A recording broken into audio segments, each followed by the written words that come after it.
Yo, what is up, guys? Steve Reese here again for Player Grade Guitars, where we feature guitar lessons and gear demos in the stoner doom genre.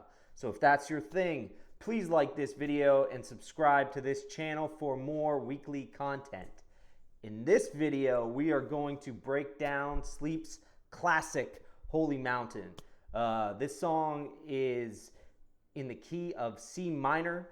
Your guitar is going to need to be tuned to C standard, and it's going to rely heavily on the C minor pentatonic and C blues scales. So get your shit tuned up, and I'm going to do a quick demo of the riffs, and we will zoom in and break it down riff by riff. Check it.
All right, guys, so as I mentioned, Holy Mountain here is in the key of C minor and heavily utilizes the C minor pentatonic and C blues scale.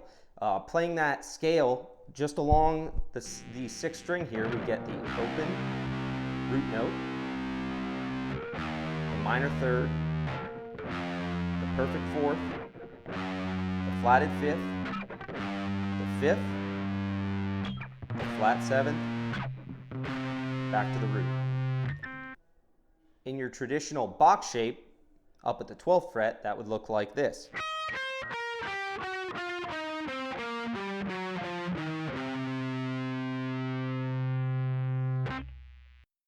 So the first riff in this song goes something like this.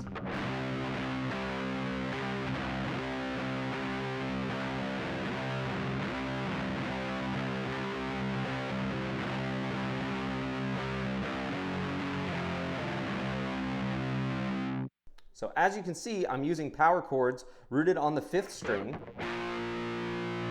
with the 5th interval, root 5 power chords with the 5th interval on the 4th string. You're sliding basically from the 1st fret up to the 7th fret. I think in the original recording, Matt's probably sliding from the 5th fret to the 7th fret, but in all the live stuff over the past couple years, he slides up from this 1st fret, which would be that flat 5th blue note, up to the 7th fret, making it sound like this. And when he lands on that 7th fret, that is the root of the scale, and he's also using this open 6th string to fatten up the chord, along with a bunch of thick chord vibrato, very typical of Matt Pike.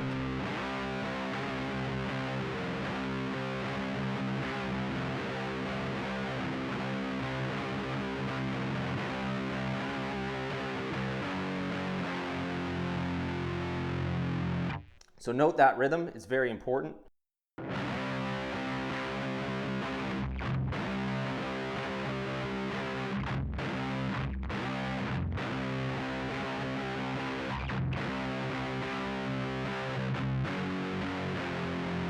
And then he ends the riff with those sequential descending notes, which are root 5 power chords, and which he doesn't typically do, but I've noticed him doing it, is he actually uses the full octave. So he's got his pinky on the root note on the 4th string.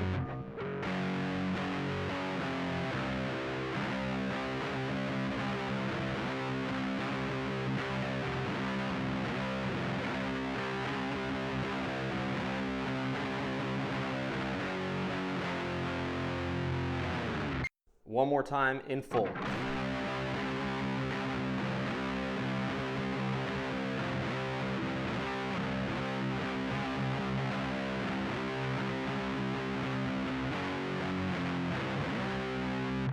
So in the second part of the song, he slides from the 1st fret all the way to the 12th fret, doing a riff that sounds like this.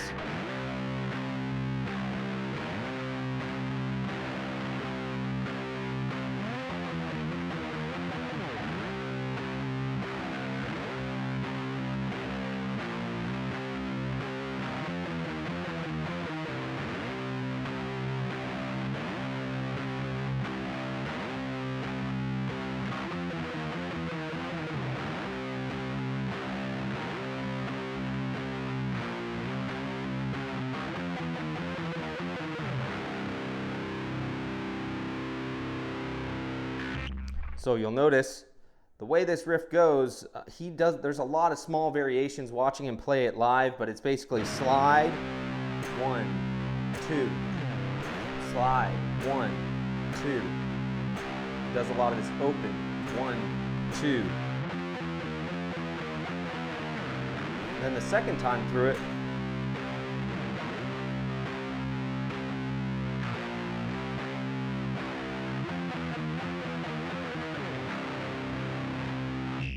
so he drops back and uses that power chord on that flat 7 interval.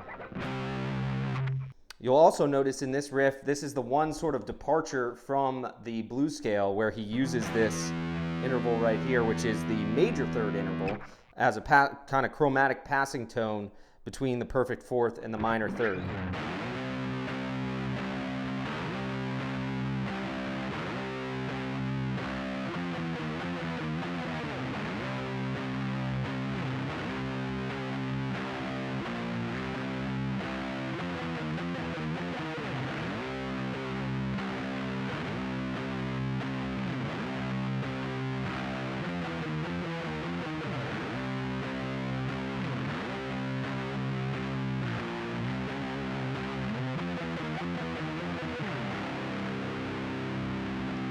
So you'll notice I'm sort of applying liberal amounts of chord vibrato, which he does, And sort of, he does a lot of that. He'll vary it up, but he'll release the note at the 12th fret and play the same note an octave lower on the open string and holding that note at the 14th fret on the 5th string.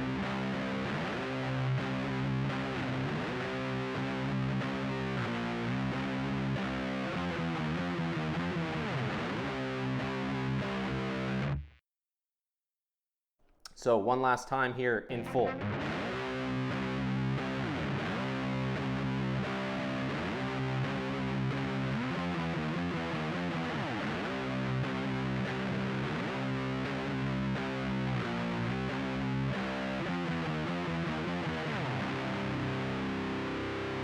ends down at this open C chord, power chord. Now the third part of the song goes like this.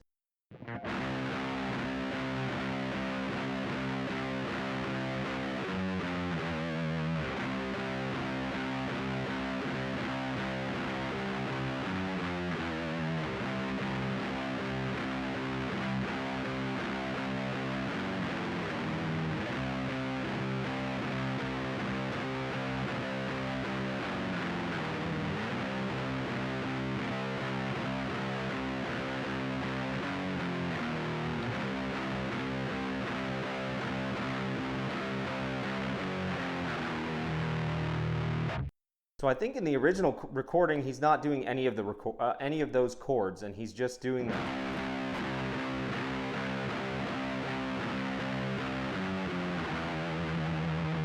But in all the recent live versions I've seen, he does these root major third dyads, which we actually discussed in detail in our Aquarian lesson, which I'll throw a link here if you've not seen it. But basically, you're going to walk down the blues scale from this 6th fret 6th string to the 5th fret 6th string to the 3rd fret 6th string. So those notes are the flat 5th, which is the blue note, the perfect 4th, and the minor 3rd. So that's where these dyads are going to be rooted, and you're going to throw a major 3rd note on them to make a root major 3rd dyad. And then what I've seen him do when Al's vocals kick in is he actually switches it to a root 5 power chord. So the first couple times it's just the note, single note run. A lot of vibrato on this last one. And I've actually seen him do it where he'll trill it. And I've also seen him do it where he'll skip to a higher octave. So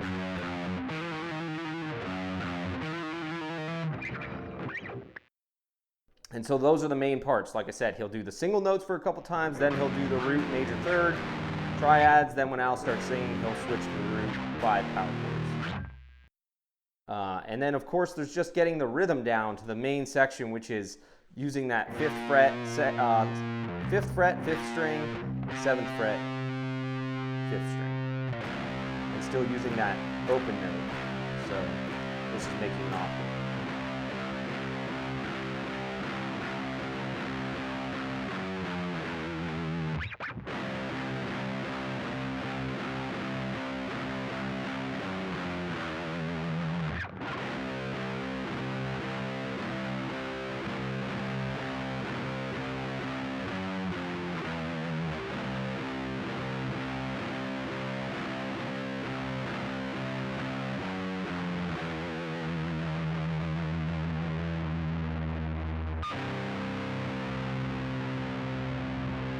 So then in the next part of the song goes something like this. He rolls his volume way down, cleaning up the signal quite a bit.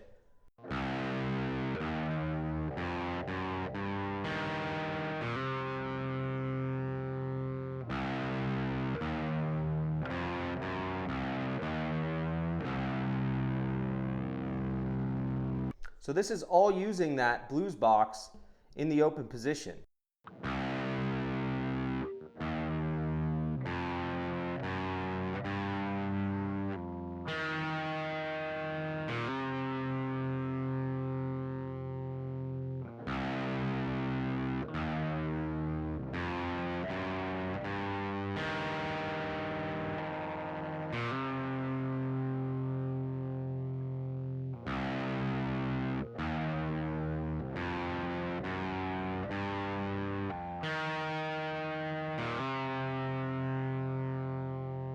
the second half of that riff goes.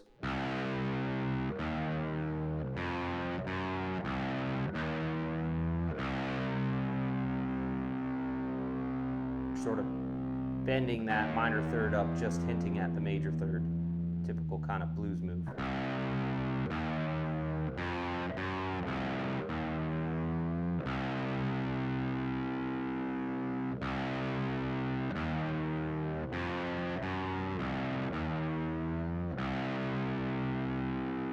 So altogether, that goes like this.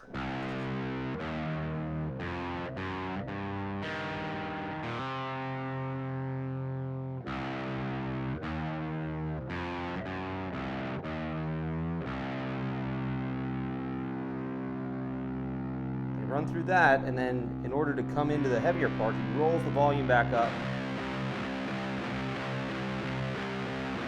sort of messes around between these 5th, 7th fret on the 6th, 5th string with the open string.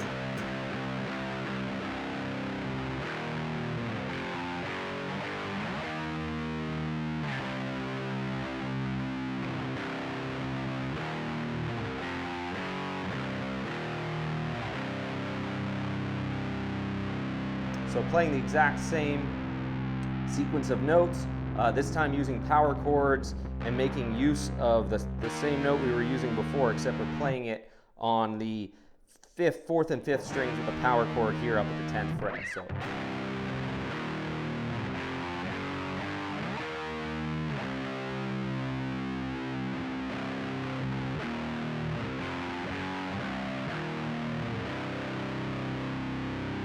And this is where he uses these little solo breaks. Now, I studied a lot of footage, and I'm fairly certain over 5 to 10 different concerts where he played the song, he's never playing these little fills exactly the same. But I sort of took a look at the ones I could sort of make out better and try to piece together a little bit of what he's doing. But he's working, at least for the first one here, he hits the...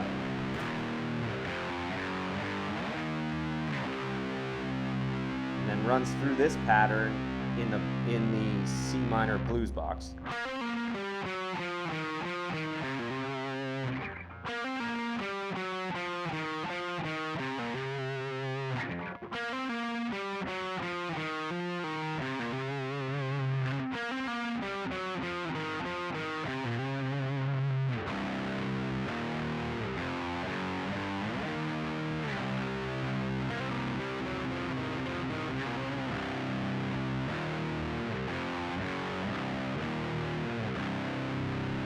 Next riff, he's going to jump up to the same box in the 12th position, and he's going to do these unison bends.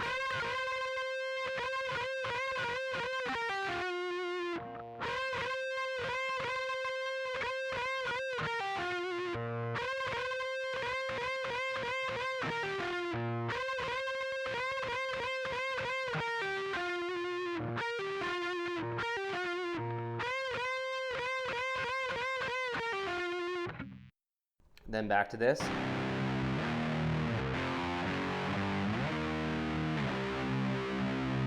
And this time he always sort of changes it up.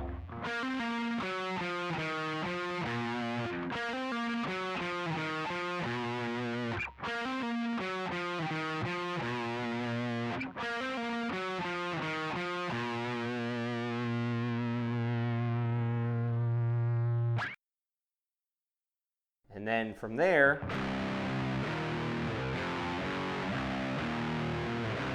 this is going to lead into the solo.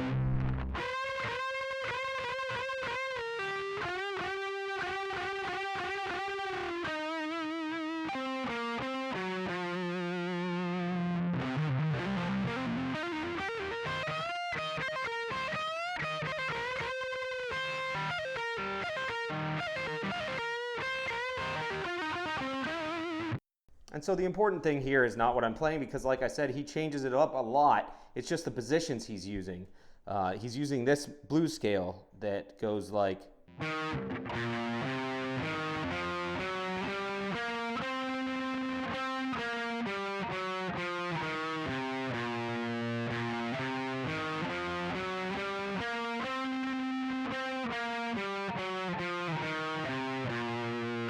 down here, this one.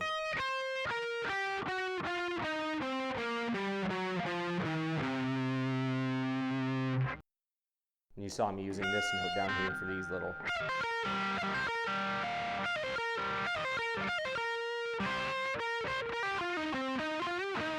But I'm just messing around really. You know, you can watch a bunch of footage or just jam. Just jam in that C minor pentatonic with the added flat fifth, and it's going to sound good. Now I'll run through that part one last time here so you can get a feel for it.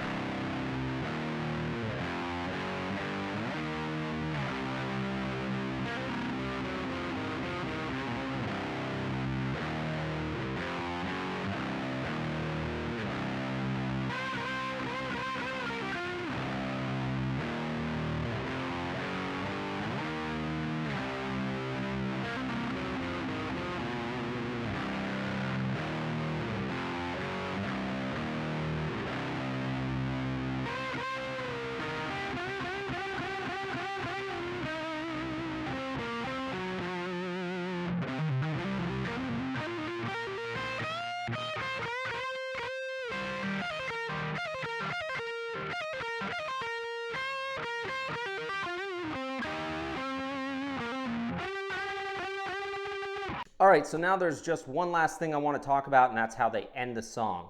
So they'll end it with the riff that's going like this.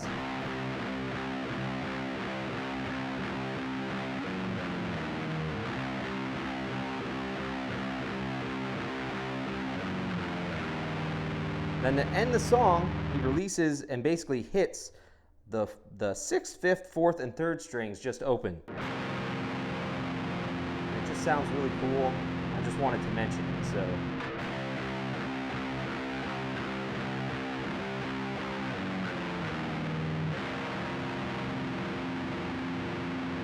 Sort of just a dissonant sounding feel to it. Sounds really cool. All right, guys, thanks for checking out that lesson. Hope you were able to get something out of it and learn Holy Mountain. If you did, you know, let me know in the comments. Let me know how it went. Let me know what other songs I might be able to do for you. Also, remember to follow me on Instagram at PlayerGradeGuitars and at Does It Doom.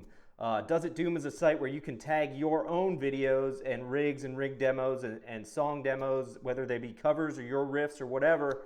Just tag hashtag Does It Doom or at Does It Doom, and I will take a look, and if it's fucking sweet, we'll repost it. So anyways, guys, thanks for checking it out. We will see you again next week. Later.